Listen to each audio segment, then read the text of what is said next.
Preacher 357 here, out here on this quite warm early autumn day, because I've got a new revolver that I want to show you. One I've wanted for a while and just never have picked up until a couple weeks ago. And I got this one at the TFA annual meeting auction, and it was donated to the auction by Smith and Wesson. So we're certainly thankful for Smith and Wesson for doing that and for allowing me to put my money down in that auction and help the TFA by picking up this awesome gun here. This is the Smith and Wesson Model 60, as I said, and it is a 357 Magnum. You know I love that. The name of my channel, Preacher 357, that ought to give it away, that I love 357s. And this is one that I've never had before. And so I was thrilled to be able to pick it up and to bring it home with me and raise some money for the TFA at the same time. But there it is. Now obviously it's one of these lock guns. It's got the internal lock on it. A lot of people don't like that. As I said before, if I had my druthers, I wouldn't have it on there, but the fact that it's on there is not a deal killer to me. I've never had them fail. I've never had them be a problem. They're just maybe a little unsightly, but I don't have a problem with them now. It's been, well over 20 years now. So it's just one of those things I've just learned to get over, and it's not something that really bothers me. I don't think that much about it anymore. But there it is. And this is obviously one of the new Model 60s. The original Model 60 was not exactly like this. The original Model 60 was a stainless steel version of the Model 36 Chief Special, and it was just in 38 Special.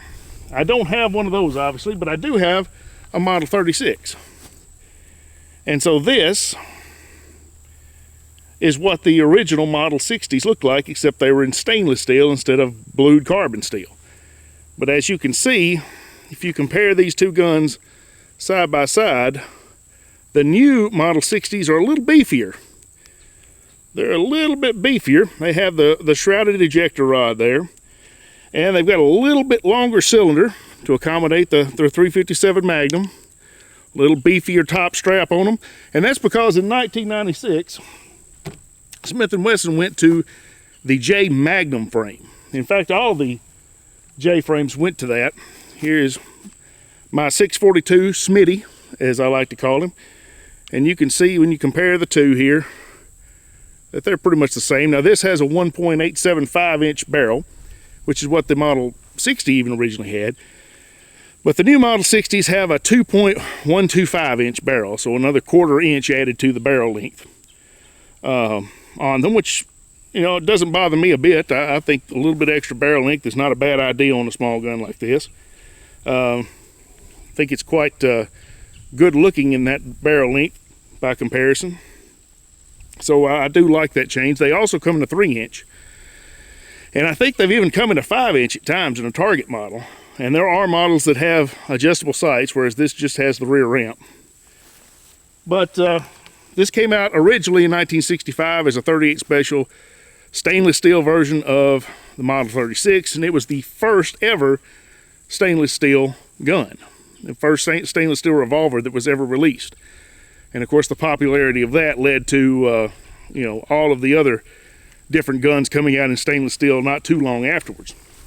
And just by comparison, here's the next size up in the Smith and Wesson line with the ramped rear sight as well. This is the Model 65. It's a K-frame. And so you can see, even though it's beefier and bigger than the original J-frames, it's still a J-frame. It's not nearly as beefy as a K-frame. So it's still a small gun, still very easy to conceal carry. You could even pocket carry this gun, though if I was going to do that, I'd probably change the grip out to one of the boot grips, one of the shorter grips. That long grip would make pocket carry a little bit harder. But other than that, you probably could. But why don't we just go ahead and do a little bit of shooting? I think I've told you all I need to tell you about the gun. The question is, how does it shoot? And the big question is, how is it going to handle that 357 Magnum cartridge? Because that's a lot of power out of a little bitty gun. So does it hurt? You know, is it hard to shoot? Is it something that after you shoot a few rounds, you're ready to give it up and trade it back in? Well, let's just have a look here, do a little shooting. I'm gonna start off with 38 Special here. And one thing I did notice is that the point of impact seems a little bit different for the 38 Special versus the 357, even though they're 158 grain semi-wad cutters in both. It's kind of strange that they have a little bit different point of impact, and that the 357 seems to be fairly well on, whereas the 38 Special seem to be hitting off to the right just a little bit. But not sure about that. But anyway, let's just do a little shooting. We'll start over here on these targets. And start by shooting the 38 Special. All right.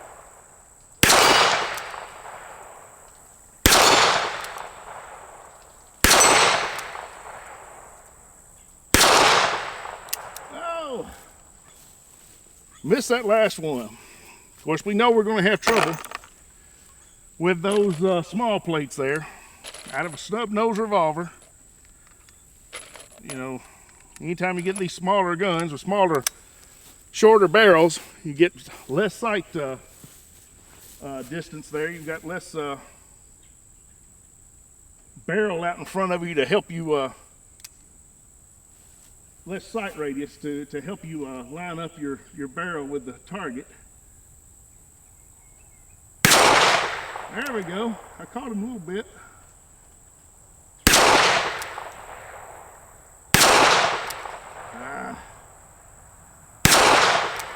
Not sure I'm gonna have to go on this one. All right.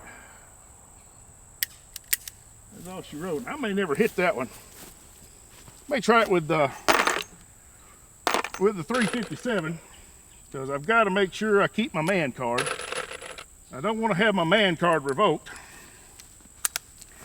for shooting 350 without shooting 357s. You know, don't want people to think I'm a wuss and can't handle it. But I can go and tell you, I've shot the 357s in this, and they're stout. I mean, you can feel the power, but it doesn't really hurt your hand. The grips are fairly cushy. I mean, they're hard rubber, but they're not like a wood grip. And they cushion the impact enough. They're big enough you can get a grip on the gun, but you know you got a hold of something. I mean, there's no doubt of the power when you pull the trigger. So I'm gonna try to hit that little plate there with one of these powerhouses here.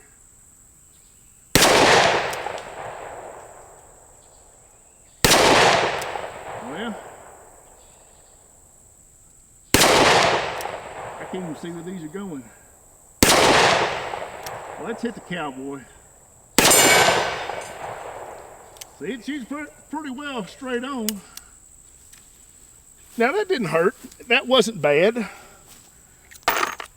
The only thing I will say is, if I was going to use this as a carry gun, I don't know if I would carry a 357 in it. I mean, the 357's more power, more effective, but from what I've experienced with it, follow-up shots are slow. I mean, you can follow up, but if you want to be accurate and get the sights back on target, it takes a little bit more time, because the recoil is substantial. Even if it doesn't hurt you, it's still substantial. And, you know, squeezing off multiple rounds at one time is hard. So I don't know that I would carry 357 in this. I might just choose like a 38 plus P. Let's go ahead and shoot a little bit more of the hot stuff here. The 357.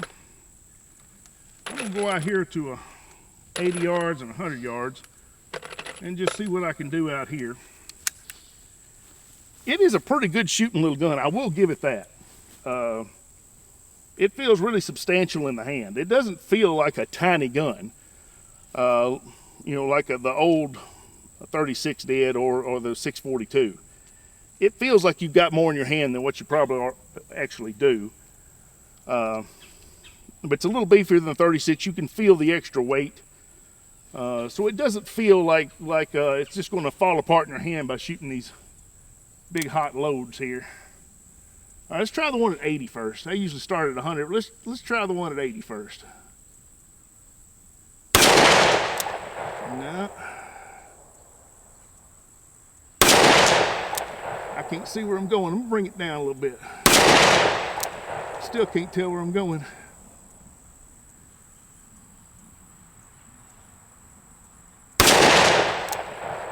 Well, I can't see them. Believe it or not, I actually hit that thing on the first try yesterday. On the first try. So I was really hoping I'd do a lot better than that.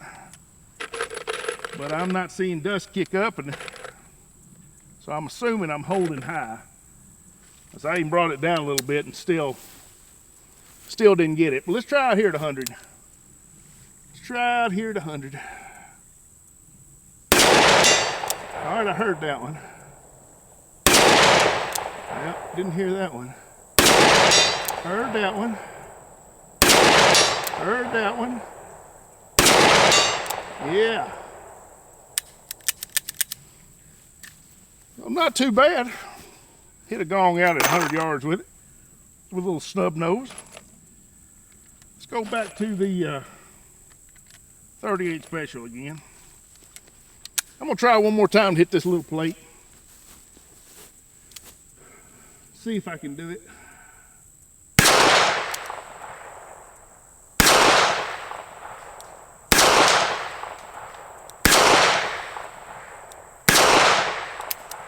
I'm not sure where I'm going. That's the problem, nothing to kick up dirt or anything to tell you. Let's go out here to 35 yards. I'm gonna shoot the Magnums again. I tell you what.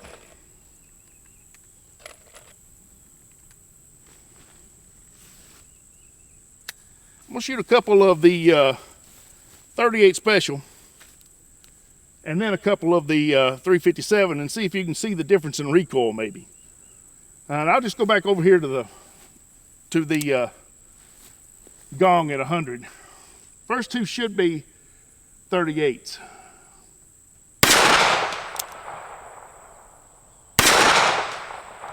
Now 357s. Well, I don't know where I'm going. I'm getting in a hurry. I thought that was the same hole that was hitting a while ago, but it didn't that time. But maybe you could see the difference in recoil. It's not terrible. It's not terrible. But still, I think I would carry 38 special. But to each his own.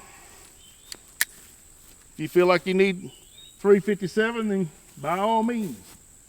Do double action on the cowboy here, 357s. All right. I don't know where I'm going. I'm trying to get this one at 35. Got him on the edge there, didn't I? There we go. So, what else can I say other than it's a nice little gun? And she's awfully hot. Woo! Hot to the touch. But I will have to admit it handles 357 a lot better than I thought it would. I thought it would be a lot more of a handful to shoot than this with the 357s. It's really not. But it does take a little bit of time to get back on target because of the recoil, but it doesn't break your wrist. It doesn't really even wear you out that much. I can imagine those little 340s, those scandium frame 357s are a lot worse than this, but there she is in all her beauty as donated to the TFA auction by Smith and Wesson. And we appreciate that and appreciate the TFA for all the work they're doing here in Tennessee. So if you would check out the links there in my description of this video, there'll be a link there for the TFA where you can join up, get in the fight, maybe even set up a regular donation and help us fight for our gun rights here in Tennessee. There's also a link there for the GOA. It's a discounted membership, and you can join up there Eric Pratt from the GOA was actually at the TFA meeting again this year. He spoke last year and spoke briefly this year as well.